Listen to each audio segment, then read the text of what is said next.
भगवान की यहाँ पर पूजा की जा रही है और ठीक देखिए 12 बजे भगवान का जन्म हुआ और किस तरह से वहाँ पर एक बार फिर से आप देखिए वो नज़ारा, वो गूंज, नंद घर आनंद भयो जय कन्हैया लाल की। मैं चाहूँगी पूजा जी आप इस पर इन तस्वीरों को जरा बताइए और कितनी महत्वपूर्ण ये तस्वीरें हो जाती है, किस तरह से भक्त जो है वो वहाँ भक्ति के सरोवरों में डूबे हुए नजर आ रहे हैं और कैसे खुशी से किस तरह से झूमते हुए वहाँ पर नजर आ रहे हैं और वहाँ पर दर्शन करते हुए नजर आ रहे हैं। भगवान के बाल स्वरूप की पूजा की जा रही है। जी देखिए कितना ही हर्षोल्लास के साथ श्री कृष्ण जी का जन्मदिन मनाया जा रहा है। 12 बज चुके हैं, कृष्ण भगवान का जन्म हो चुका है, मंदिर के पट खुल चुके हैं और सभी दर्शक देखिए कितने हर्षोल्लास से जो है मतलब श्री कृष्ण के मंत्र गा रहे हैं, भजन गा रहे हैं, गीत गा रहे हैं, वीडियो रिकॉर्डिंग कर रहे हैं। बहुत ही शुभ लग रहा है। पंडित जी जो है भोग लगा चुके हैं श्री कृष्ण जी को और अब ये जो भोग है ये वितरण किया जाएगा सभी जितने भी हमारे वहाँ पे लोग मौजूद हैं। और साथ ही देखिए श्री कृष्ण जी के जब आप मंदिर में जाते हैं तो एक बहुत ही अद्भुत चीज़ होती है जो मैंने सुना है और जो मैंने एक्सपीरियंस किया है कि जब आप श्री कृष्ण को जिस भाव से देखेंगे ना, श्री कृष्ण आपको उसी भाव में मिलेंगे। यदि आप मन से बहुत खुश हैं तो श्री कृष्ण आपको मुस्कुराते हुए दिखेंगे। यदि आप मन से बहुत दुखी हैं तो श्री कृष्ण जो है आपको उदास और दुखी दिखेंगे। तो जिस भाव से आप श्री कृष्ण जी के पास जाएंगे, जिस भावनाओं को लेकर जाएंगे और एक बार ये तस्वीरें देखिए उसी बाल स्वरूप की यहाँ पर सभी को दर्शन जो है वो कराए जा रहे हैं। वही उसी तरह का बाल स्वरूप जो है वो दिख रहा है जिसके दर्शन करने के लिए जो भक्त वहाँ पर मौजूद है वो किस तरह से आ नजर आ रहे हैं। पूजा देखिए जिस तरह से ये बाल स्वरूप दिख रहा है, बाल स्वरूप में श्री कृष्ण का जन्म हुआ है और यहाँ पे श्री कृष्ण जी का अभिषेक हो रहा है और साथ ही उनको झूला झुलाया जा रहा है क्योंकि हमारे नंद गोपाल का जन्म हो चुका है। बहुत ही शुभ समय है, रात के 12 बजे और देखिए केक भी बट रहा है हर जगह। तो ये बहुत ही हर्षोल्लास का माहौल है और यहाँ पे जिस तरह से आपको रोकना चाहूंगी, दूसरी तरफ ये तस्वीरें हम आपको दिखा रहे हैं। गृह मंत्री अमित शाह जो है वो इस्कॉन टेम्पल में पहुंचे हैं जहाँ पर पूजा अर्चना करने के लिए आप तस्वीरों में देख सकते हैं दिल्ली इस्कॉन टेम्पल की तस्वीरें जहां पर गृह मंत्री अमित शाह जो है वो आपको नजर आ रहे होंगे और यहां पर भी भगवान के बाल स्वरूप का अभिषेक करते हुए, दूध से अभिषेक करते हुए आप देख सकते हैं तस्वीरों में गृह मंत्री अमित शाह को। इसके साथ ही मान्या मैं आपसे समझना चाहूंगी कि गाय के दूध के साथ अभिषेक करने का क्या कोई विशेष महत्व है? जो गाय का जो दूध होता है, देखिए गाय अपने आप में जब हम बात करते हैं तो उसमें जो है 33 करोड़ देवी देवता उसके अंदर होते हैं। तो उनका जो दूध है वो देखिए कितना प्योर है और कन्हैया को तो गाय के साथ हमेशा से जोड़ा गया है। तो जब गाय के दूध से जब उनका अभिषेक करते हैं तो दो चीज़ें सबसे मेन निकल के आती हैं। एक तो चंद्रमा, जिसमें अगर हम बात करें श्री कृष्ण की तो श्री कृष्ण की जो चंद्रमा था वो बहुत ही स्ट्रॉन्ग था, तभी उनकी दोनों माएँ अपने उस बेटे के लिए, उस लाल के लिए हमेशा से एक बहुत ही अपने दिल से उनकी दुआएं करती थी। तो इसलिए कामधेनु गाय जो है बहुत ही इम्पोर्टेंट मानी जाती है। पूरे अगर हम बात करें माँ की और एक बछड़े की तो उसके लिए संतान प्राप्ति के लिए भी कामधेनु गाय की जो है बहुत ही बड़ा जो है उसका इम्पोर्टेंट रोल माना जाता है। उसी तरीके से जो गाय के दूध से अगर आप उनका अभिषेक करते हैं तो ये बहुत ही प्योर फॉर्म होता है, बहुत ही पायस फॉर्म होता है श्री कृष्ण के लिए। श्री कृष्ण का इनसे अभिषेक करना अपने आप में एक बहुत ही बड़ी शुभता का जो है प्रतीक है। इसके साथ ही दूसरी तस्वीरें हम आपको दिखा रहे हैं। गृह मंत्री अमित शाह जो हैं वो दिल्ली इस्कॉन टेम्पल में पहुंचे जहां पर उन्हें भगवान कृष्ण की ही एक तस्वीर जो है वो इस्कॉन टेम्पल की तरफ से भेंट की गई और वहां पर पूजा पाठ करते हुए नजर आ रहे हैं गृह मंत्री अमित शाह और उनकी तरफ से यहां पर भगवान का दुग्धाभिषेक किया और अब यहाँ पर भगवान के दर्शन करते हुए, पूजा अर्चना करते हुए माला पहनाई गई दिल्ली इस्कॉन टेम्पल की तरफ से गृह मंत्री अमित शाह को। और इसके साथ ही पहली तस्वीर जो है वो अपने आप में बेहद खास, क्योंकि उसी तरह का वो जलाभिषेक ये कहा जा सकता है। वो पूरा अभिषेक, जन्म के बाद जो अभिषेक होता है, चाहे पहले पानी से स्नान कराना, दूध से स्नान कराना, शहद से स्नान कराना। अब पूजा इसमें मैं आपसे समझना चाहूँगी क्योंकि अभी यहाँ पर गाय के दूध के साथ भगवान का अभिषेक किया जा रहा है। इसके बाद और क्या क्या शहद के साथ और फिर तुलसी का भी अपने आप में काफ़ी ज़्यादा महत्व माना जाता है। पंचामृत का विशेष महत्व है। पंचामृत में हम दूध, दही, शहद, मिश्री और गंगाजल लेते हैं और साथ में पूजा के समय में तुलसी का पत्ता अवश्य रखते हैं। तुलसी का पत्ता रखना बहुत ही शुभ माना जाता है श्री कृष्ण की पूजा के समय में। और इसके बाद जब पूजा अर्चना हो जाती है तो श्री कृष्ण जी को नए वस्त्र पहनाए जाते हैं, मुकुट सजाया जाता है, बांसुरी उनको अर्पित की जाती है, पान का पत्ता अर्पित किया जाता है। और जिस तरह से खीरे का बहुत विशेष महत्व है, क्योंकि कहा जाता है कि खीरे को हम ऐसे ज्यूम करते हैं कि जो खीरा काट कर हम उन गर्भ का जो प्रजनन का, प्रसूति का जो पूरा प्रोसेस है वो हम लेकर आते हैं। खीरा काट कर हम श्री कृष्ण जी का जन्म कर रहे हैं और इसके अलावा जो है हम उनको भोग लगाते हैं, माखन का, मिश्री का, दूध का, दही का, धनिए की जो पंजीरी बनती है उसका, और साथ ही कई मंदिरों में, जैसे विशाल मंदिरों में 56 प्रकार के भोग थोड़े थोड़े सब अर्पित किए जाते हैं श्री कृष्ण भगवान को। तो ये बहुत ही शुभ माना जाता है। और श्री कृष्ण के रात के 12 बजे जिस तरह से जन्म हुआ था रोहिणी नक्षत्र में, भाद्रपद मास की कृष्ण पक्ष की अष्टमी को रोहिणी नक्षत्र में उनका जन्म हुआ था। तो ये बहुत ही शुभ तिथि है और इस तिथि में यदि कोई भी शुभ कार्य आप करना चाहते हैं तो आप शुरू कर सकते हैं। अगर आपकी लाइफ में किसी भी तरह की दिक्कत आ रही है, जैसे कि अगर जिन लोगों को संतान की दिक्कत आ रही है, संतान प्राप्ति में उनको प्रॉब्लम्स आ रही हैं, तो ऐसे में यदि वो संतान गोपाल मंत्र आज के दिन करते हैं, उसका उच्चारण 108 बार करते हैं तो बहुत ही शुभ होता है। और साथ ही देखिए, जो श्री कृष्ण का जो बाल गोपाल रूप होता है, छोटे छोटे बच्चे होते हैं, यदि आप छोटे छोटे बच्चों को टॉफियाँ बांटेंगे, छोटे छोटे गिफ्ट जैसे पेंसिल, पेन, शॉर्पनर, ये छोटे छोटे गिफ्ट यदि आप बाल गोपाल रूप को बांटेंगे तो इसमें जो संतान प्राप्ति में जो संतानहीन दंपति होते हैं उनके लिए बहुत ही शुभ होगा। और संतान गोपाल मंत्र, कृष्ण जी का बीज मंत्र और गोविंद जी का बीज मंत्र यदि आप करते हैं तो बहुत ही शुभ है। और ये जो आप जो अभी जो नज़ारा देख रहे हैं, जहाँ पे अमित शाह जी, गृह मंत्री जी अभिषेक करने के बाद, पूजा करने के बाद जा रहे हैं, तो ये हमारे जो देश के लिए, सनातन धर्म के लिए बहुत ही गर्व की बात है और बहुत ही अच्छा नज़ारा है। देखिए, सनातन धर्म जो पूरे विश्व में आज सनातन धर्म का डंका बज रहा है और इवन फॉरेनर्स भी जो हैं हमारे फेस्टिवल्स को, हमारे रिलीजियस को, सनातन धर्म की परंपराओं को अपना रहे हैं। तो ये अपने आप में एक बहुत ही विशेष बात है। बिल्कुल, इसके साथ ही तस्वीरें हम आपको दिखा रहे हैं। एक तरफ तस्वीरें मध्य प्रदेश से, जहां पर सीएम शिवराज सिंह चौहान सीएम आवास पर ये पूरा कार्यक्रम जो है वो किया जा रहा है। भगवान जन्मोत्सव से जुड़ी पूरी, ये कहा जा सकता है कि वहाँ पर आपने देखा भगवान के बाल स्वरूप की जो रचना है वो दिखाई गई। उसके बाद भजन का गायन किया गया। और दूसरी तस्वीर हम आपको दिखा रहे हैं मथुरा से, जो अपने आप में बेहद खास तस्वीरें हैं, जहाँ पर गाय की दूध से भगवान का अभिषेक किया जा रहा है। और तीसरी तस्वीर हम आपको दिखा रहे हैं दिल्ली के इस्कॉन टेम्पल में। गृह मंत्री अमित शाह इस वक्त मौजूद है, जहाँ पर भगवान का अभिषेक करते हुए वो नजर आए और उसके बाद उन्हें इस्कॉन टेम्पल की तरफ से एक मूर्ति जो है वो भेंट की गई, एक तस्वीर जो है वो भगवान श्री कृष्ण की भेंट की गई। आप देखिए कैसे मथुरा से लेकर द्वारिका तक भगवान के जन्म को लेकर उत्साह जो है वो साफ तौर पर भक्तों में यहाँ पर देखा जा रहा है।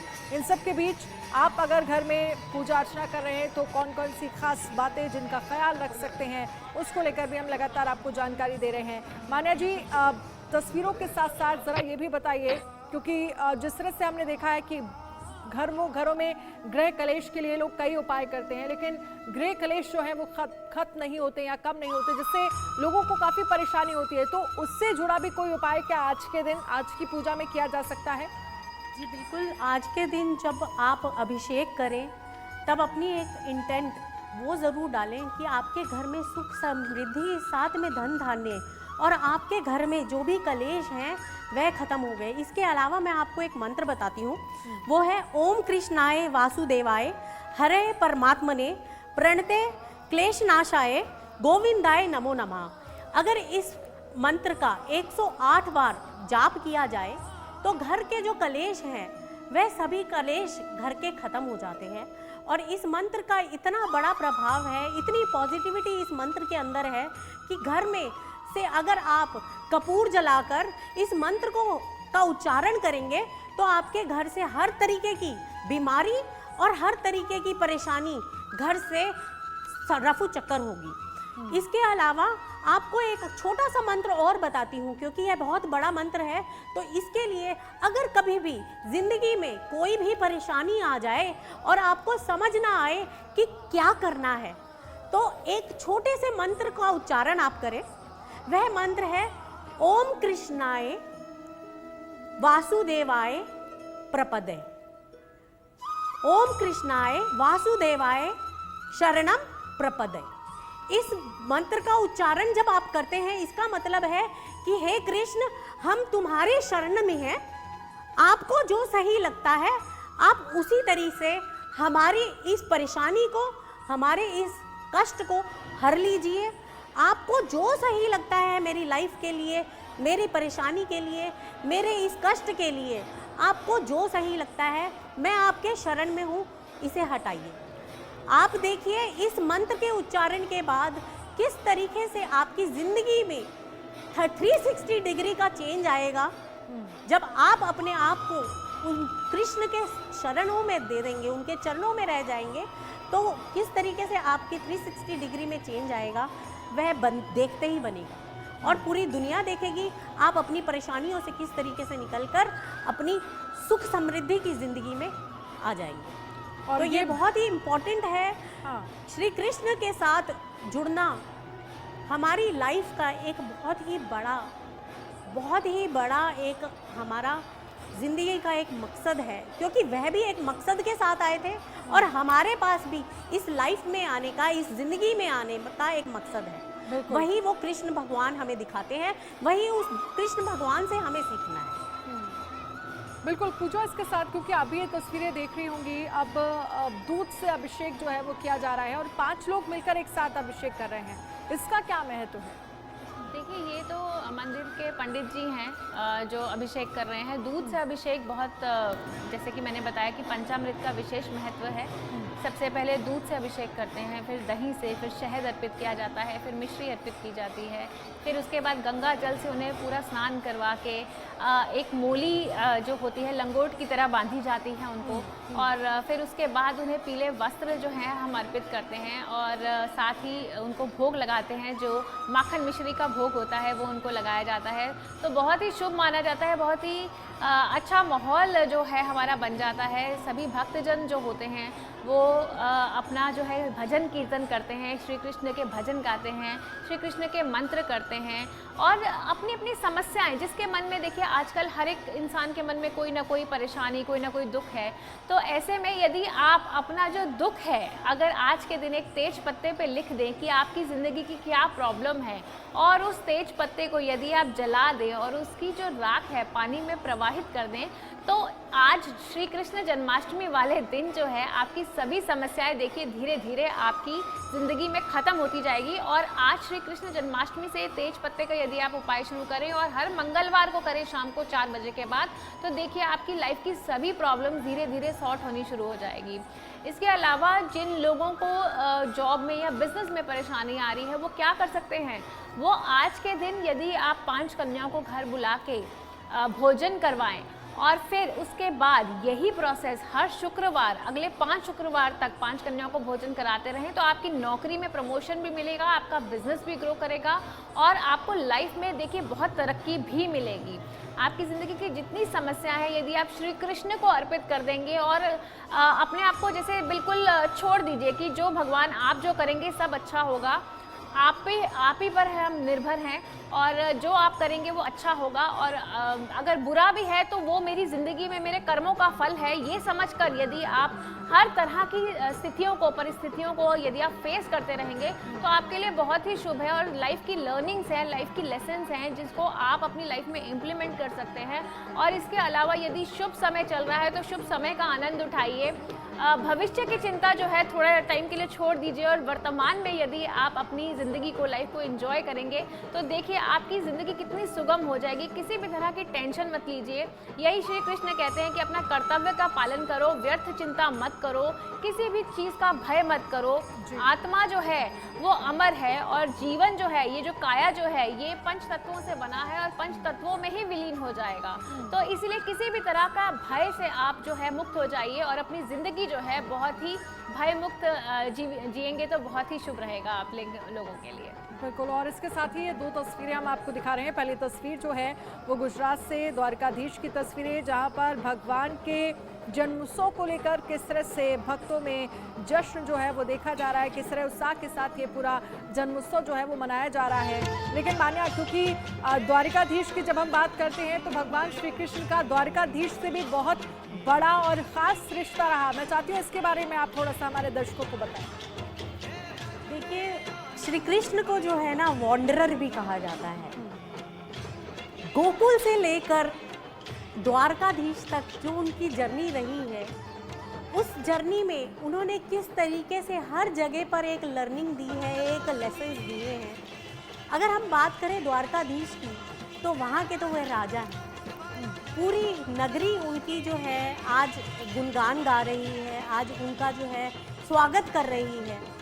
उनके मनोरंजन में लोग आज जो है पूरे भरे हुए हैं, अपने दिल से उनका जो है पूरा स्वागत कर रहे हैं। तो द्वारकाधीश जो है उनकी खुद की एक नगरी है जो उन्होंने ही बनाई थी, वो सुनहरी नगरी, जिसका एक बहुत बड़ा रोल जो है माना जाता है। उस पूरी नगरी में उन्होंने किस तरीके से अपने हर एक रिश्ते को सजाया था। उनकी 16,800 रानियां उस द्वारकाधीश की जो नगरी थी, वहाँ उन्होंने किस तरीके से अपनी उन रानियों को रखा था और एक एक रानी को किस तरीके से, वो रानियां नहीं थी, वो उन्हीं के खुद की क्वालिटीज थी जो उन्होंने हर तरीके से अपनी मैनेज करी थी। तो द्वारकाधीश आज भी अगर हम देखें तो आज भी समुद्र के नीचे पाया जाता है। तो वो द्वारकाधीश जो है, वो जो नगरी है, वो एक अपने आप में एक बहुत बड़ी नगरी है, बहुत अद्भुत नगरी है, जिसके कल्पना अगर हम करें तो वो सुनहरी नगरी आज भी कृष्ण को याद करके, आज भी उस नगरी को याद करके कृष्ण वहाँ दिख जाते हैं। वहाँ आज भी उनकी एनर्जीज हैं, आज भी उनके गुणगान होते हैं। आज भी कहा जाता है कि समुद्र के अंदर ही सही गोपियों के साथ आज भी रास होती है। आज भी उनकी 16,000 जो रानियां हैं वह आज भी मौजूद है। उसी तरीके से आज भी कृष्ण की एनर्जीज है, आज भी उनके गुणगान का, उनका पूरा अनुष्ठान, उनका पूरा गुणगान आज भी गाया जाता है। बिल्कुल। और इसके साथ ही हम देखते हैं कि किस तरह से तस्वीरें जो हैं, पूरा देश जो है वो भगवान के जन्मोत्सव को लेकर जश्न में डूबा हुआ नजर आ रहा है, क्योंकि हम बात कर रहे हैं किस तरह की विशेष पूजा अर्चना आज की जा सकती है। साथ ही भगवान कृष्ण से सीख क्या मिलती है जो हमें आज सीखना ज़रूरी है, क्योंकि हमने देखा है कृष्ण ने जीवन भर कभी भी उन लोगों का साथ नहीं छोड़ा जिनको मन से उन्होंने अपना माना। रिश्ते ही जीवन है, बिना रिश्तों के कुछ भी नहीं। ये लगातार सीख वो कहीं ना कहीं देते रहे। पूजा, कृष्ण जी की सीख देखिए, अगर हम देखें तो कृष्ण जी ने लाइफ के हर फेज में हमें कुछ किसी न किसी रूप में हमें सीख दी है, बहुत इम्पॉर्टेंट सीख दी है। जैसे बाल अवस्था में, जैसे उनके जन्म से यदि हम शुरू करें तो बाल अवस्था में जब उनका जन्म हुआ तभी एक सर्वाइवल की जो है, सर्वाइवल ऑफ द फिटेस्ट की सीख जो है कि जर्नी है कि लाइफ में आपके बहुत ब्रेक्स आएंगे, इश्यूज आएंगे, लेकिन फिर भी आपको सरवाइव करना है। उनकी अलौकिक शक्तियां जो है जन्म से ही सबको दिखनी शुरू हो गई थी, क्योंकि जब उनका 12 बजे जन्म हुआ था तो उसी समय ठीक 12 बजे जो थे, जितने भी कारावास के जो द्वार थे वो खुल गए थे, जितने प्रहरी थे वो निंद्रा में चले गए थे, और जो वासुदेव थे श्री कृष्ण को आकाशवाणी सुनने के बाद गोदी में उठाकर वो उनको ले गए थे नंद बाबा के पास छोड़ने के लिए। और इसके अलावा यदि हम देखते हैं कि किस तरह से अपने दुश्मनों का सामना करना चाहिए, ये भी हम देखते हैं कि जब कृष्ण जी को मारने के लिए पूतना ने उनको अपने वक्ष में जहर लगाकर दूध पिलाना चाहा था, तो कृष्ण जी ने उनके वक्ष से उनके प्राण जो थे वो खींच लिए थे। तो यहाँ पे भी सर्वाइवल की ही जो है हमारी लेसन्स है, हमारी लर्निंग्स हैं। इसके अलावा जब जो अपने दोस्तों को अनकंडीशनल लव कैसे दिया जाता है, ये हम कृष्ण सुदामा की जो कहानी है, आप ये सभी जानते हैं कि सुदामा जब बहुत ही गरीब थे और जब वो श्री कृष्ण से मिलने आए थे तो अपने सब काम छोड़कर श्री कृष्ण ने सुदामा जी को अपने गले से लगा लिया था। तो दोस्ती में बड़ा छोटा नहीं होता, ये एक बहुत बड़ी लर्निंग है श्री कृष्ण के जीवन से जो हमें मिलती है। इसके अलावा श्री कृष्ण जी हमें ये भी बताते हैं कि कर्म को प्रधान रखो, अपने कर्तव्य को जो है आप निभाते रहो। आपके जो परिवार वाले हैं चाहे वो आपके सामने हैं, लेकिन फिर भी कर्म को यदि आप विशेष अपना जिंदगी में अहमियत देंगे तो कर्म के फल ही आपको मिलेंगे। यदि आप अच्छा कर्म करेंगे तो आपको अच्छे फल मिलेंगे, यदि आप बुरा कर्म करेंगे तो आपको बुरे फल मिलेंगे। तो जो भी आप कर्म करेंगे उसका 1000 गुना फल आप ही पर वापस आने वाला है। इसलिए कभी भी किसी के बारे में बुरा मत सोचें, कभी किसी के बारे में बुरा मत करें और सब कुछ जो है वो भगवान पर छोड़ दें। किसी भी तरह का भय अपनी ज़िंदगी में मत लें। फ्यूचर की, भविष्य की चिंता आप बिल्कुल भी ना करें, क्योंकि भविष्य में जो होना है वो होकर रहेगा, वो अटल है। और इसके साथ ही यदि आप वर्तमान में अपनी ज़िंदगी जिएं, अपनी ज़िंदगी को शांतिपूर्वक जिएं, बिना किसी भय के, बिना किसी घमंड के, और अगर आप ये जो आपके जो शत्रु हैं काम, क्रोध, मोह, लोभ, इस पर यदि आप विजय पालेंगे तो आपकी जो ज़िंदगी है बहुत सुगम हो जाएंगे। आप मोक्ष की प्राप्ति कर सकते हैं यदि आपने अपनी ज़िंदगी के सबसे बड़े शत्रुओं पर विजय पा ली। तो श्री कृष्ण का जो पूरा जन्म काल है हमें बहुत ही जैसे कहता है ना कि बहुत ही अच्छे संदेश देता है और बहुत सारी सीखने को लर्निंग्स भी हैं हमारी श्री कृष्ण जी की पूरी जीवन कथा से। बिल्कुल, इसके साथ ये 4 तस्वीरें भी आपको दिखा रहे हैं। पहली तस्वीर में आप देख सकते हैं द्वारिकाधीश की तस्वीरें, जहां पर देखिए किस तरह से द्वारिकाधीश भव्य श्रृंगार जो है वो भगवान का क्या क्या है, पूजा अर्चना वहां पर की जा रही है। कृष्ण के जन्मोत्सव को लेकर जश्न मनाया जा रहा है। दूसरी तस्वीर हम आपको दिखा रहे हैं जहां पर दही हांडी का ये पूरा कार्यक्रम किया जा रहा है, क्योंकि कई ऐसी जगह है जहां पर भगवान के जन्मोत्सव के साथ दही हांडी का कार्यक्रम भी होता है। महाराष्ट्र इनमें से एक है। तो ये तस्वीर जो है, दूसरी तस्वीर हम आपको दिखा रहे हैं मध्य प्रदेश, जहां पर शिवराज सिंह चौहान के आवास पर, सीएम आवास पर ये कार्यक्रम चल रहा है, दही हांडी का ये कार्यक्रम, जिसमें देखिए बढ़ चढ़कर युवा जो है वो हिस्सा ले रहे हैं। तीसरी तस्वीर हम आपको मथुरा की दिखा रहे हैं, जहां पर भगवान का जलाभिषेक किया गया और देश भर में किस तरह से नंद घर आनंद भयो, जयकारों की गूंज जो है वो सुनाई दे रही है। नंद गोपाला प्रकट भये। और चौथी तस्वीर आप देखिए किस तरह से भक्तों में जो उल्लास है, जो खुशी है, वो साफ तौर पर भगवान कृष्ण के जन्म को लेकर नजर आ रही है। इसके साथ ही मान्या, क्योंकि जब हम लगातार कृष्ण से जुड़ी बातों को लेकर जिक्र कर रहे हैं, भगवान के जन्मोत्सव को लेकर जिक्र कर रहे हैं, तो मुझे लगता है कि महाभारत को लेकर भी एक जिक्र होना जरूरी है, क्योंकि कृष्ण ने महाभारत युद्ध के पहले शांति से समझौते करने के लिए पांडवों और कौरवों के बीच मध्यस्थता की थी। हालांकि दोनों ही पक्ष अगर हम बात करें तो युद्ध लड़ने के लिए आतुर थे, लेकिन कृष्ण ने हमेशा चाहा कि कैसे भी युद्ध जो है वो टाला जाए। इसके जरिए भी वो एक सीख देते हैं, शांति का मार्ग ही विकास का रास्ता है। इसके जरिए वो ये भी कहीं ना कहीं सीख दे रहे हैं कि सिर्फ शांति के मार्ग से ही आप अपना विकास कर सकते हैं। जी बिल्कुल, देखिए श्री कृष्ण हमेशा यही सिखाते थे कि किस तरीके से आप अपने हर नेगेटिव को कंट्रोल करके अपनी पॉजिटिविटी को आगे रखते हुए अपने कर्तव्य को निभाएं। उन्होंने बहुत कोशिश भी की थी दोनों तरफा कि दोनों पांडवों के बीच में और कौरवों के बीच में एक सामंजस्य भी बैठ सके, लेकिन कहते हैं ना, गलत का फल गलत ही है, सही का फल सही है। तो इसीलिए उन्होंने पांडवों का साथ दिया, पांडवों को सिर्फ एक चीज सिखाई, कर्म करो, फल की इच्छा ना करो, क्योंकि यह कर्म था। धर्म को बचाना सबसे पहले और सबसे बड़ा कर्तव्य था। जहाँ जब कौरव की बात आती है तो वहाँ वो अधर्मी हो रहे थे। किस तरीके से भाई भाई को मार रहा था, किस तरीके से वह औरतों का अपमान कर रहे थे, किस तरीके से वह अपने बड़ों का अनादर कर रहे थे, तो यह धर्म था। उस धर्म को बचाने के लिए पांडवों का पूरा साथ दिया श्री कृष्ण ने। और उन्होंने कहा, जब अर्जुन ने यह चीज कही कि ये तो मेरे खुद के हैं, ये तो मेरी फैमिली है, मैं इनसे कैसे लड़ सकता हूँ, तब उन्होंने ये कहा था कि कर्म कर, फल की इच्छा ना कर, अधर्म का नाश ही जो है बहुत इम्पोर्टेंट है।